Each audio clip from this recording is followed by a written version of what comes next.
So unless you understand that documentation piece around it, you really have to really like there needs to be some type of truth to where the AI was trained to do X, Y, and Z, and so it spits out X, Y, and Z. With organizations. I would say the biggest issues are people don't know how to use the AI. And then in general, people don't know enough about AI. And then I would also say, we are the biggest threats to AI in general, the biggest risk to AI in general. Look, you probably have a Security Plus, maybe even a security clearance, and nobody taught you how to write poems, or how to test a security control, or submit an ATO package. I'm Chris Okpala. A few years ago, I was in your shoes, qualified on paper, but completely lost when it came to RMF. I had a degree, I had the certs, I had the drive, and when somebody said how to test the AC2 control or validate stick findings, I had no clue what that actually looked like. Fast forward 5 years, I worked across DoD and federal agencies, led control assessments, written ATO package, and passed audits. That's why I built RMF Academy, to teach you the real-world execution. They don't cover in certification books. Inside, I'll show you how to write a poem and don't get badge back. Test and validate security controls, translate tech jargon, navigate NIST 853 and RMF with confidence. If you're in IT supporting the government systems or stuck on the edge of cybersecurity, this is your way. The people who go through my training don't just get hired, they hit the ground running because they practice the work before day one. Go to rmfacademy.io and let's get to work. Welcome everybody to another edition of the Tech Woke Podcast. I am your host, Chris, an Information Systems Security Officer inside the GovTech space. And in today's podcast, we're going to bring back a mainstay that we always have. We're going to bring in Markeisha Snaith. Markeisha, always on the podcast. At this point, she's probably been there 3 or 4 times. She's a GRC specialist. She has a specialist in AI governance. And without further ado, we're going to bring on Markeisha Snaith. How you doing? I'm doing well, thank you. I'm doing good. I know we done this. How many times you been on here? Like 4 times? This is the 3rd or 4th time. You on the live event too? Yeah. Yeah, so we've been building a good rapport over the time. And people have nothing but great things to say about these sessions that we have. So yeah, I know we're gonna do some numbers like we always do. I know it's a great topic today. Yeah, we're gonna do a great topic. What's going on right now is AI. AI is taking over everything. And a lot of people, they think AI is set all be all, meaning like, AI there's no issues, no nothing, but we both know AI hallucinates. AI in some instances can be used to steal your passwords, get into your system, steal your information. So what's going on right now is AI governance is a new thing that we have to do to protect AI systems. So How you feel about what's going on in today's space with AI? I mean, AI, in my opinion, is bringing a lot of opportunities, but it is also forcing people to really tap into a certain skill set that maybe they haven't really needed to in the past. It's becoming a lot more technical. You do have to understand how fast the landscape is changing. You really do need to stay on top of just everything that's going on. So I think it's exciting, but I think at the same time, because it's so exciting and it's very new to a lot of people that have never experienced AI from the past, it is also causing friction. But again, a lot of job opportunities in the AI space, and that makes me excited. Yeah, it makes me excited too, because I've been utilizing AI to even enhance these podcasts with the audio. We're getting clips, we're getting all these things, but a lot of the times I think about, where is my data going to? Like, where is all these clips I'm sending to? Where is it getting to a stash? So I know AI governance is what's going to take that. It's going to help put a regulation on how we use it. Of course, we can still use it, but can you explain what is AI governance? Yeah, so AI governance, I think a lot of people kind of get stuck into this idea that AI governance is more so around just ethics, responsible AI. And yes, it does absolutely hit those things. But I guess the easiest way to explain AI governance is think of it like being the rule book with guardrails that speak to how you actually secure and keep your system safe. So like an operating system, right? It needs to be safe, it needs to be secure, and it needs to have some type of guidelines, some type of guardrails around how it can operationalize within your environment. So that's essentially what AI governance is. It's just that extra piece that's saying, hey, we need to come in and we need to understand what exactly this AI is doing, the input, the output. That's simply what it is. It's just understanding the risk in the input and the risk in the output. Yeah, and that's needed because I don't even know sometimes. Like again, I brought it up. Like I don't know where data is even going to, or I don't even know the risk of using the AI. So like when AI governance, I know we have the NIST AI framework. Are there any frameworks that we should look at to kind of understand how to secure systems?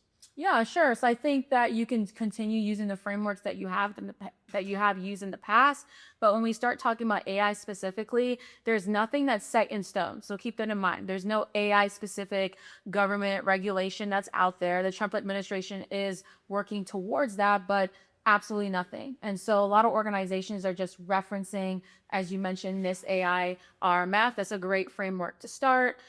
Also, there are some other types of frameworks out there. So there's the EU AI Act, which is more specific to Europe. And then there's also ISO 42001 that is going to be more specific to AI systems, but that's global. There's also NIST 853. We can't ever forget that. Just because there's no AI in the word doesn't mean that it's not a framework that you need to reference. That's where you're going to find all of your controls specific to any type of system at the end of the day. And then, other people too are referencing some other types of acts out there. So there's like the Colorado AI Act, which you don't have to use, but there's always frameworks and certification bodies that you should reference to be able to know how to secure your systems. Okay, that's a lot. So it's a lot. Yeah, it's a lot out there. it's a lot. So basically, like you're looking at different frameworks. You got NIST, you got the Colorado, like you just brought up, ISO, and you're just kind of putting these together. Yes. Can you kind of? I know we talked about it, like you can kind of build a framework. What was it? NIST C2F? What is it called? NIST CSF? Yes, yeah. NIST CSF 2.0. So what organizations are doing are taking like the more hybrid approach to building up their frameworks. So they're just pulling from different types of frameworks to build an AI governance framework. That's what I did, at least at my organization, to build up the governance program. We took pieces from NIST AI RMF, which really focuses on a few different functions, has about 5 functions, but then we also mapped them back to NIST 853 controls and then NIST CSF 2.0 controls. And that's how we got our framework. Okay. Is there a way, like, you would kind of just give me a small example of how would you put that together? Like, would I, like, say for example, I'm just going to just hypothetically say it's OpenAI. How would you, or you can name another company, but just kind of give me like a brief example of how that goes. Like of how you put the framework together. Yeah, how do you put that? So for us, because the framework is across the entire organization in terms of how we are able to secure these types of AI systems, right? And so for us, we really start with what is our AI usage. So that was a project that I took on to understand who's using AI, what type of AI is being used. And a lot of it, of course, that's where you come to find out that there's a lot of shadow AI. People are utilizing systems that have not been approved. That's what shadow AI means. And so from our AI usage, we then determine, okay, who's using more of what? So OpenAI, in your example, OpenAI is being used a lot, which is, ChatGPT. And so that started us thinking, okay, if people are utilizing those types of specific AI, that means they want it as a part of their everyday usage. And so for us, we we ended up taking what we already do when it comes to assessing any type of systems, because me as a security architect, I'm always looking at solutions. I'm understanding the types of controls that are in place, what controls need to be in place. So I'm asking, who's using those systems, who needs access to the systems, what's the business use case, things of that sort. And so we're doing the same thing, right?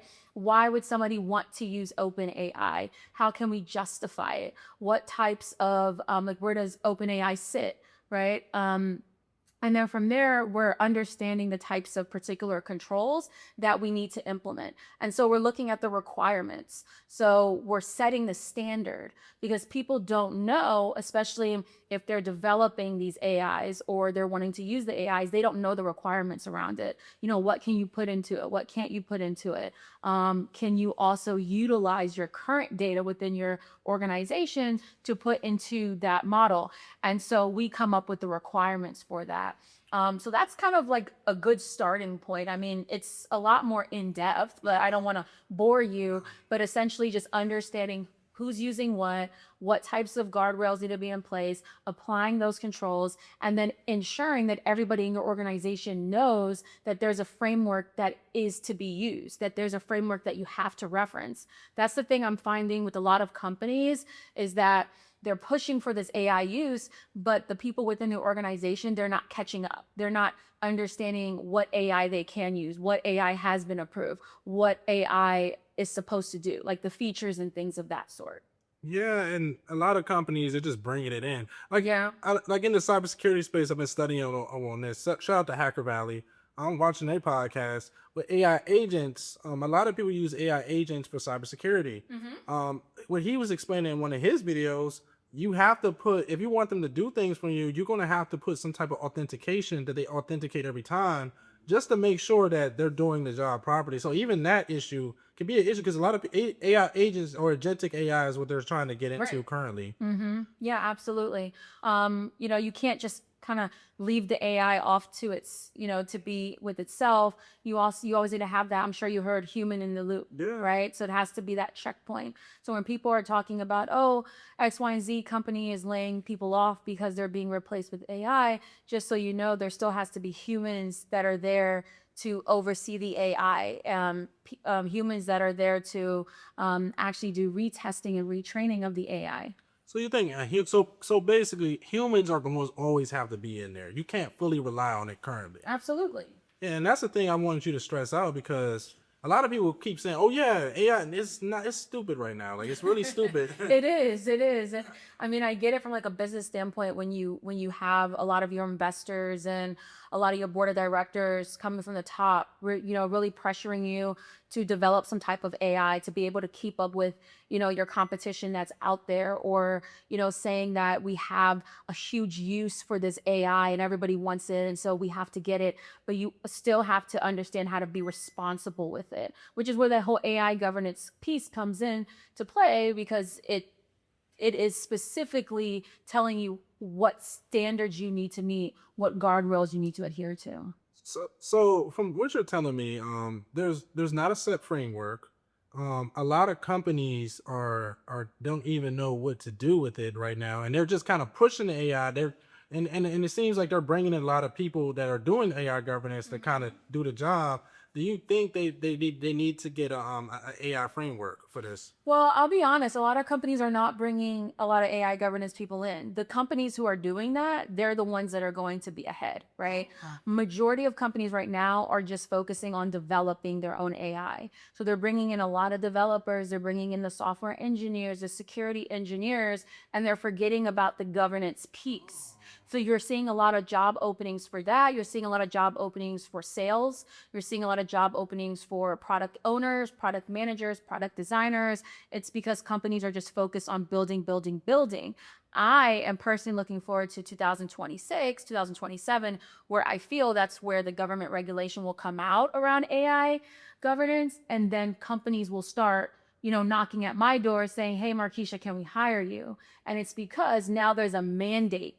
But when you don't have to adhere to something, a lot of companies are just going to just not do it. Yeah. Same thing with CMMC. That needed to happen, but people didn't do it, and now they're running to kind of like get it in place. Like, Yeah. you know, same thing with this. This is kind of a way for people to get into cybersecurity. It is. To be honest with you, CMMC, back when I think I was talking about CMMC in 2022, 2021, I think. And you're right. Nobody knew about it, just like with AI, but we knew that it was coming to where it was going to be mandated.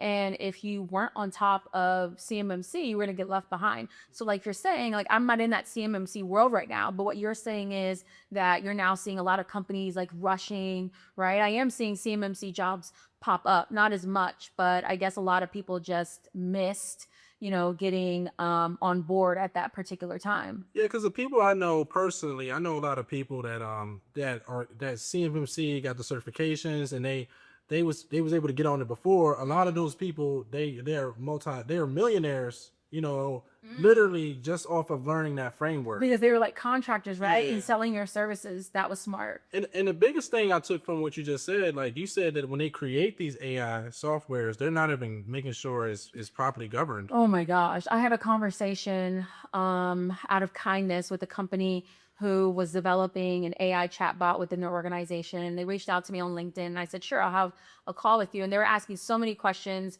around just like, the governance piece and trying to also understand what's being sold out there. What would make somebody want to buy a chatbot like that if they made it in externally? And it just goes to show a lot of these questions were coming from the board of directors. It just goes to show that people just don't know, but they're so quick to build. And something I learned from an advisor was don't start building or developing a product until you know that there's a customer need for it. When you don't even have a customer base, you're kind of just shooting in the dark. And another thing that I think is going to happen is maybe a few years from now, I'm not going to say it's going to be next year, but maybe 3-5 years from now, companies are going to be rather upset because there's no return on their investment, right? They may have been probably going to spend $500 million just to find out that it was a flop, right? They thought too soon. Same with the agentic AI. We had seen a lot of people moving in that direction. OpenAI came out and said, oh, we're going to be having our own agentic AI. People are going to get on board with that. So now it's almost like OpenAI is your competition. You may have to go back to the drawing board. The funny thing too, most of these companies are wrapped in OpenAI. I know. So many. When you think about the type of LLM that a lot of these organizations are using the same type of thing, So I really think, the people at the top, yeah, they're going to be the ones that's consistently selling. And the smaller companies, they may end up falling behind. So I get it, wanting to keep up, but you really have to think about who's your audience, and what you're actually trying to achieve. And for me, I'm always thinking 5 years ahead, right? What's going to flop and what's going to withstand the type of economy that we're in. Yeah, so to the audience, just make sure this is the one thing somebody always taught me. If you're already in the trend, it's pretty much already over. So you may want to think about just even positioning yourself, like you said, with CMMC. You might not get another opportunity after this AI bubble is gone. So make sure you look into AI governance. But I did want to talk to you. I know you have some government ties too. I know you're kind of more in the private sector now. Mm-hmm. But I did want to kind of talk to you about, I'm not sure if you're familiar. The DOD, formerly known as the DOD, is the Department of War currently. They just released something called Gen AI. Mm-hmm. So people that's in the contractor space know that everybody got an alert letting them know, hey, you can use Gen AI and create workflows, create this, enhance things. What would be your thoughts on people just like taking advantage of it? How would you take advantage of it if you was in that space? Take advantage as a worker, yeah, right? As a worker, not as a hacker. Not as a hacker. Yeah, I mean, I think that you should definitely utilize AI to be more efficient at work. Especially when it comes to email writing, for example. I definitely always do use AI. We have Copilot at work. I hate Copilot, by the way. We also have OpenAI, so I'm going to definitely go that route. So using it to write your emails. Now, just to make sure that I'm always staying sharp, I do write out the emails how I want it to be, but I use AI to just make it a lot more clear and concise, right? So don't get too lazy and ask AI to write everything for you.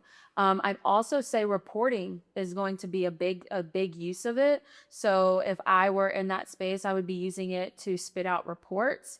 If you know, like especially me, I do a lot of vulnerability scanning. So again, if you do have that type of product within your organization, you can use it. You can use your organization's data. So possibly like having the AI go through the scans and getting a better sense of it. So a lot of analysis I would use the AI for. So those are things that I would take advantage of with AI. Yeah, especially in the cybersecurity space, you know, I deal with a lot of vulnerability reports. A lot of the management needs to know this stuff. So just use it to your advantage. And it helps you secure your job a little bit more because you know how to use it, take advantage of it. But with AI coming into government in space, again, that's another job opportunity because we know with government systems, there's sensitive things, and you have to know certain things if you're going to bring AI into your environment. So that's another job opportunity also, right? Oh yeah, for sure.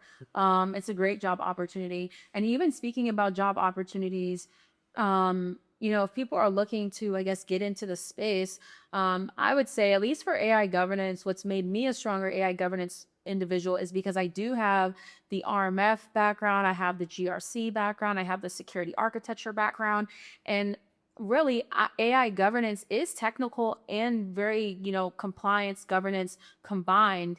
And so I think that's a really strong skill set to have. But when you are thinking about AI governance, just know it is going to be technical. You have to understand controls. Also, if you're an ISO, so information system security officer, information system security engineer, even if you're doing RMF analysis or being an analyst, so risk management framework analyst, I always try to actually say the acronym. But if you're in that lane, this is perfect for you. Even if you're doing consulting work, you definitely, if you want to stay ahead of the curve, and I agree, if we're talking like this, kind of getting left behind, right? Maybe you can look into quantum if that's exciting to you. I forgot all about that's a That's whole another nother one. topic.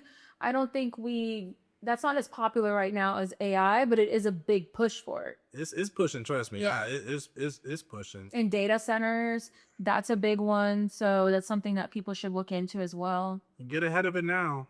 So Markeisha, I know we're getting more in depth into AI. Can you explain how it fits inside like the GRC process or the ATOs, RMF? How does that all fit in with that? That's a great question because I think that they're starting to all kind of run into each other. So we're talking about AI governance.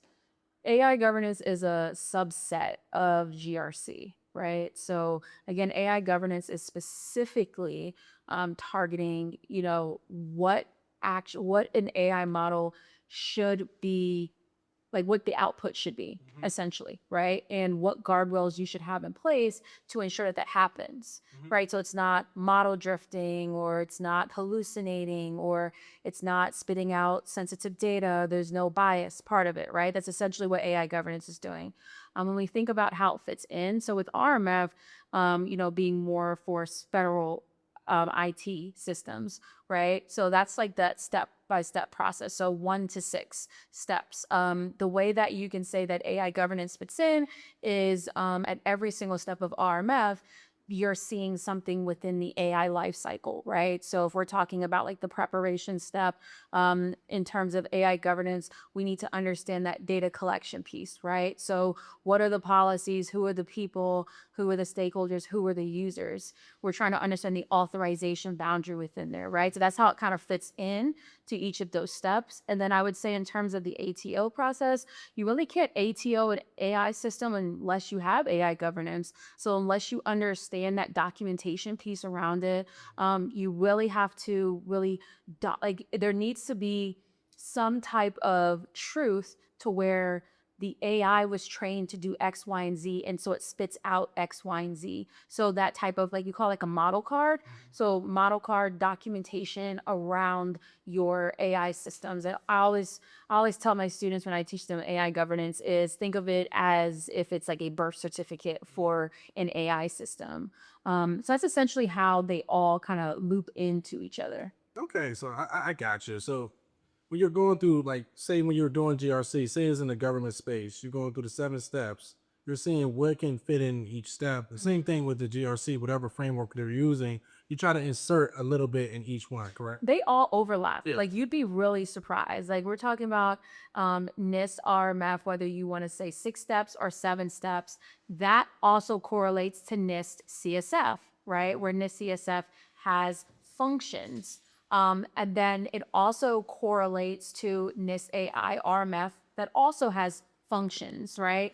And then to go even further in, I mean, it's just like even the AI life cycle is the same thing, right? You have different stages of the AI life cycle that fits in to the different steps of RMF that also fit into the different categories of NIST CSF. So Okay, so with AI, what do you think the biggest issues with it in general? Like, is it vulnerabilities? Can you say vulnerabilities? Anything that you think that are the biggest issues with AI with organizations? I would say the biggest issues are people don't know how to use the AI. And then in general, people don't know enough about AI. And then I would also say, we are the biggest threats to AI in general, the biggest risk to AI in general, just simply because it's always like what's so cool about doing AI governance is you have to assume the AI is always going to be messed up. It's never perfect at all. And because you're always making that assumption, you know that you're always going to have to be assessing it at the end of the day. Some different types of risks that I see a lot are going to be, I know I spoke about shadow AI earlier. That's a big one.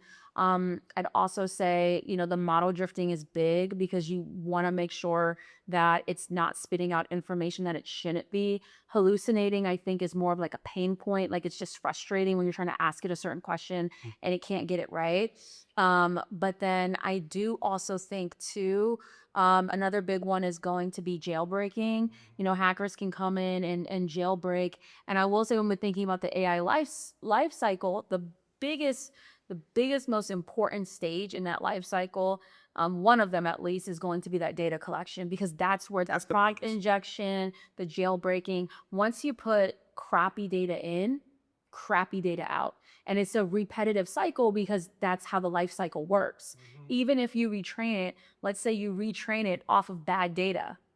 So somebody, again, the human in loop, somebody has to also be very, they got to do their due diligence, and they need to be intelligent about the information that should be coming out of the AI model. That's why you're seeing a lot of jobs popping up saying we need an AI model trainer, or like we need somebody who has a law degree, or we need a doctor. And it's for that reason. Okay, so okay, I see what you're saying on that. So it's a lot. It's a lot that goes into that.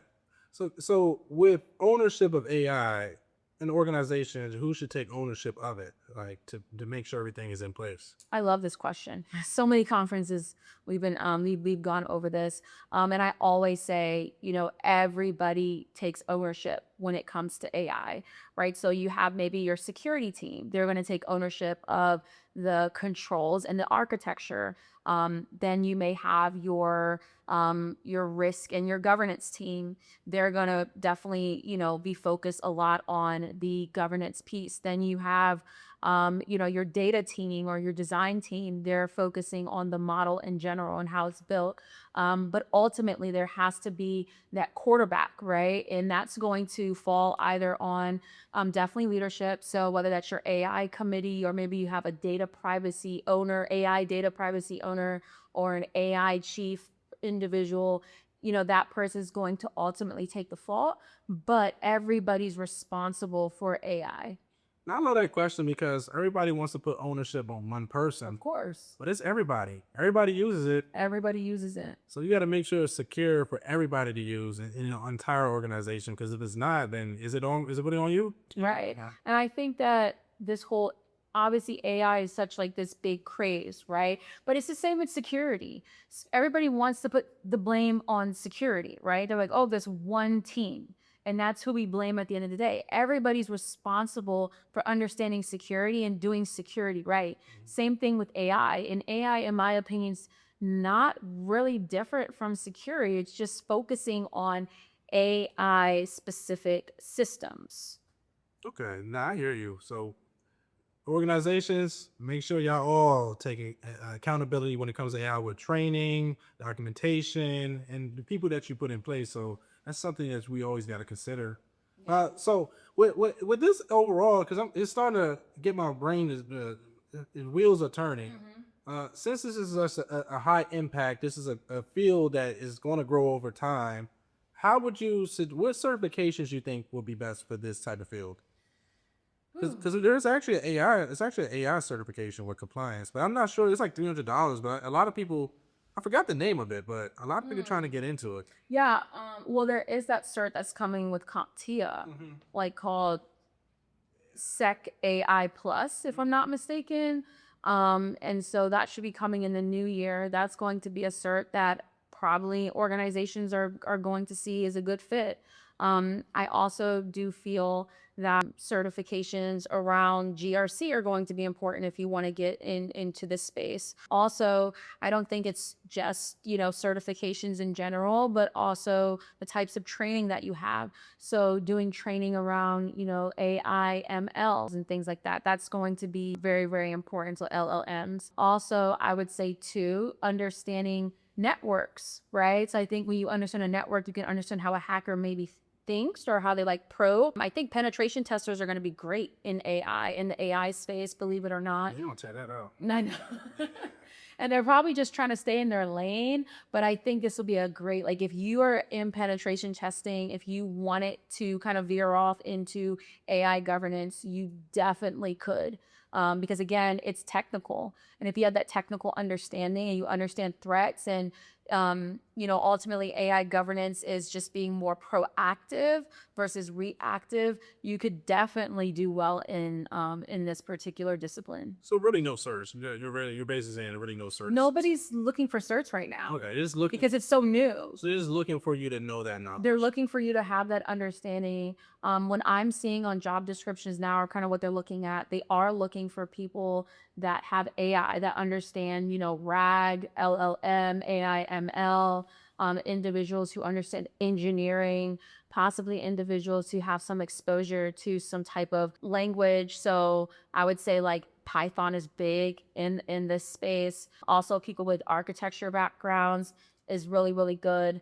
And then GRC, of course. So if you have that exposure, and even better, if you've worked in a highly regulated industry, right? So healthcare and finance, those are very regulated. So they're looking for people with that type of experience as well.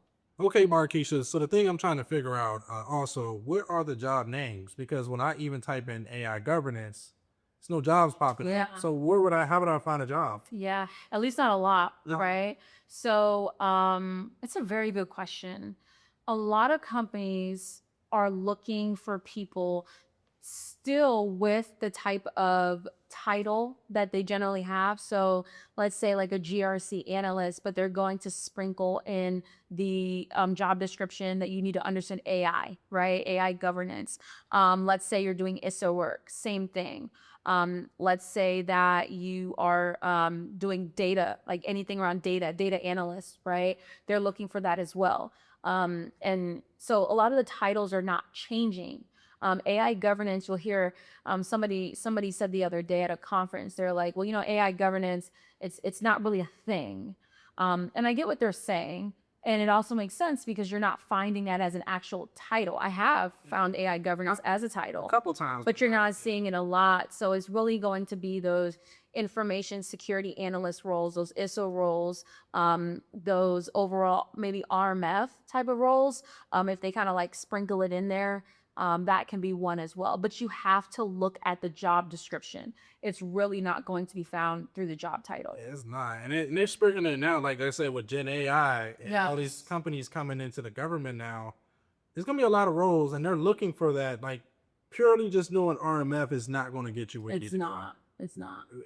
Including myself, it has to adapt because I know people that's losing their jobs and they can't find a job, literally can't find a job. So to the audience, Like RMF specific? yeah, like literally, like, so for example, like really RMF, like regular securing, but you know, you got cloud compliance now. So you know, you got cloud, and then eventually going, you know, AI has a different compliance system. Yeah, I know what you're saying. And then if they make it mandatory, then you say quantum. So it's all these new things. And then, like I said, they're trying to automate. Sit up to AJ Young. They're trying to automate GRC now. So even that, so regularly just doing the job is not going to get. You got to learn some Python. You're going to have to do Right. AI. You got to do something darn different. And I think we talk about this a lot in this space, the RMF and GRC space. Do you need to be technical? Now with modern RMF and GRC, yes, you have to have some type of technical skill set. And I do think that it's great to understand some type of code, at least how to write, and then at least how to read the code so you can understand where the vulnerabilities are within that code. I think that would be helpful. And then also, you know, just understanding more in terms of those security controls. I think sometimes it's just the base, like some people in these types of roles, they're not really understanding the controls in depth, and they're very technical controls at the end of the day, right? And so if you really understand what that ask is and how you should be, like what types of evidence you're supposed to be looking for, I think that could be helpful too. Yeah, because even with me, like, even to the audience, you can use AI just to kind of see what controls. Like, I use that too, just with AI controls. And it tells me a lot of the controls on, like you keep saying, this apply to AI. To AI, yeah, absolutely. This was the lesson plan I was just doing earlier today. We were going over AI specific controls, you know, and you're going to have least privilege. That's going to relate to AI. You're going to also have, you know, controls around, what is it, AC4? It's definitely I can't think of access enforcement. access control. Or information enforcement, access information enforcement. That's one as well. You're going to have SDLC. That's going to apply too. So, you know, you have a lot of these controls already for NIST 853 that do apply, but there are more specific AI controls. And I'm looking forward to seeing if is actually going to come out They're going to. with a new control family. They are, or they're working on it. gonna. They probably are. Yeah. They're probably in the Rev 6. Like on People still haven't even gone on Rev 5. 5. The government moves too slow for me. That's why I had to get out. I cannot. I'm very innovative. I gotta move quick. No, so say I'm just a regular person, right? I'm trying to get into this job with no experience, right? What would I put on my resume? What would I learn? What would you do? To get into the AI space. Yeah, the AI governance space.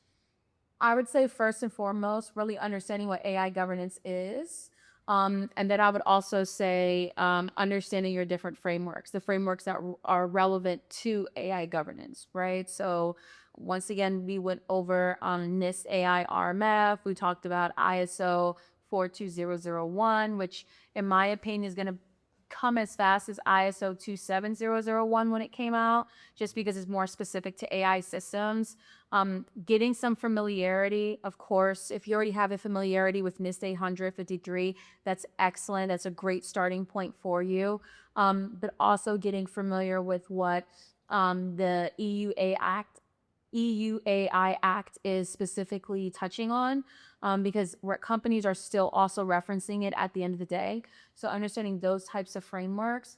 And then I would say from there, you know, really learning more about AI in general. What is the AI lifecycle, right? You know, starting with your data collection and your training and your you know, deployment and your continuous monitoring and retraining, right? It's really important to understand what that life cycle looks like and understand where the risks are within that life cycle.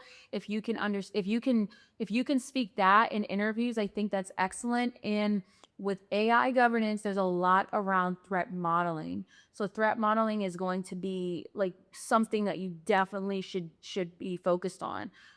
You know, if you don't know about threat modeling now, the biggest types of threat model examples are Stride and MITRE ATT&CK. But when we're talking about AI, there's MITRE ATLAS now. And so what I love about the threat modeling is it's really just a way for you to be very proactive when it comes to understanding the types of threats that can come about for your system overall. So, you know, you're laying out your threats and you're kind of like probing, right? To see what happens. And AI is all about asking questions, just asking questions, right? You want to get the answer out of the person that's trying to sell the product to you. Just because it's a popular vendor like OpenAI doesn't mean that they don't have any flaws, right? But you have to ask the right questions. And I would say too, learning more about the different, AI models that are out there too is going to be important. I know in one interview, I wasn't asked about AI models, but I was asked about model card. And as I mentioned, model card, think of it as like the birth certificate for your AI system. And so you have to have some type of documentation. Anybody should be able to go back and look at that model card and be like, this is the intended use for the system. This is what it shouldn't be used for. This is who should be using it, and things of that sort, right? And how it should be performing. And so understanding that is important, and doing projects is going to be helpful. Doing projects and putting it on your LinkedIn and putting it on your resume is really super helpful. Like putting classes, not so much. Projects, yes. So if you wanted to write a simple policy around AI, or if you wanted to do an assessment, and we call it AI impact assessment, that could be something that you put on your resume, or an AI risk assessment. Anything that gives you that type of exposure is really important. And I think that's where people should start. And I know I said a lot, but you're going to have to know a lot. It's no like creeping in here and somebody just offering you a job at AI. You have to know your stuff. It is very technical. And the people who are hiring you, they are extremely technical people. They're engineers, they're developers usually in these interviews. There's VPs, there's people at a very high level that have great expectations. So that's why I'm laying all of that out for you, because it's not one of those things where you can just creep in. Like maybe you can creep in help desk or IT support or SOC analyst or GRC. It's not like that with AI. Yeah, in general, like with AI and how the cybersecurity space is going now, if you're interviewing with Anthropic or OpenAI or some of these big companies, they're expecting you to know the basics now. Like even if you put a zero trust, they want to know, how do you implement zero trust? What is zero trust? So a lot of these companies are changing how they're hiring going forward. It's not like you got the certification. No, you got to build a personal brand. You got to talk about projects. I'm the king of LinkedIn. Yes. Yeah. So you got to keep posting these projects. You have to be obsessed with it. Yeah. You have to look like the expert. So Markeisha, we want to start closing it out. Can you tell me where the audience can find you? Yes, they can find me on LinkedIn. So linkedin.com /IN/Markeisha Snaith, MarkeishaSnaith. You can also find me as well. Actually, where else can you find me? Because I don't think, like, I try to like make my other types of social medias private. Yes, you can find me at my company's page, Sire. So xire.io. You can also find us on Instagram at We Are XIRE. So that's We Are Sire. You can also find us on LinkedIn at the We Are Sire as well. Yeah, I mean, if you ever want to connect, just reach out. And yeah, I'm looking forward to, talking with you about, your job search needs or your needs in general. We do free consultations with you if that's something you're interested in. So somewhere throughout our website, we have a few call to actions. So you can click any one of those and you can book a discovery call for free.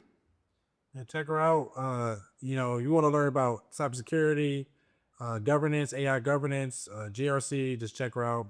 Even me, I might have to go book something to figure out what's going on with this AI compliance thing.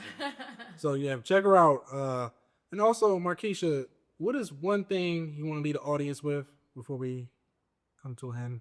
So what's one thing you want to leave the audience with? Yeah, I mean, for me, I think now is not the time to be hiding in the shadows.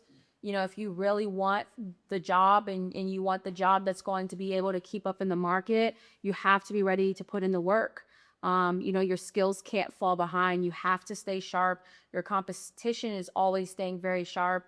So again, that's for the people that want to move up and continue moving up. If if you're very comfortable in the role that you're in, that's fine, but just know you still need to stay on top of your studies, right? Like when they say when you get older and you start noticing how like your grandparents have to reach out to you because they don't know how to use their camera, like you never want that to be you. And the way that AI is advancing so quickly, it can easily become you, right? Even at the age of 30, 40, 50. So it's really important that you get hip with it. Whether you like it or not, it's here. So definitely checking out, ChatGPT, Claude, Perplexity. Those are going to be some great starting points for you. Just, use it every single day. Have it write your emails, ask it a question, just play around with it, but you can't ignore it. I will tell you that. Yeah, I agree with everything you're saying. Like working in this space right now, and this is a quote I always give a lot of people: pressure is either going to turn you to a diamonds or it's going to turn you to dust. It's either one of the two. It's true. So if you're going to survive in this space, and this is when I play sports and anything, you got to keep adapting, and you gotta turn to that diamond because it's a lot of pressure. And I'm learning cybersecurity working in our field can be really cutthroat. Very cutthroat. If you don't perform, it's gone. So it's like being in the NFL, That's true. You get the one shot. You better stay on top of it. You better be practicing for 8, 9, 10 hours a day if you want to be sharp. Yeah, keep shooting. Keep shooting free throws. Yep. But thank you, Markeisha. I really appreciate thank you. I really appreciate you having me on here. Yeah. I mean, this is like one of my favorite topics right now, and the fact that I teach it as well, so it keeps me very sharp. So if you're looking for somebody to teach GRC or AI governance, you can definitely reach out to me as well. So thank you. No problem. Well, thank you everybody for watching the Tech Walk podcast. I'm your host, Chris Okpala. Remember to like the video, subscribe to the channel, share the video, comment down below, and also check out RMF Academy if you're trying to learn RMF. So thank you everybody. Get 1% better every day. Peace out. I'll see you on the next one. Bye.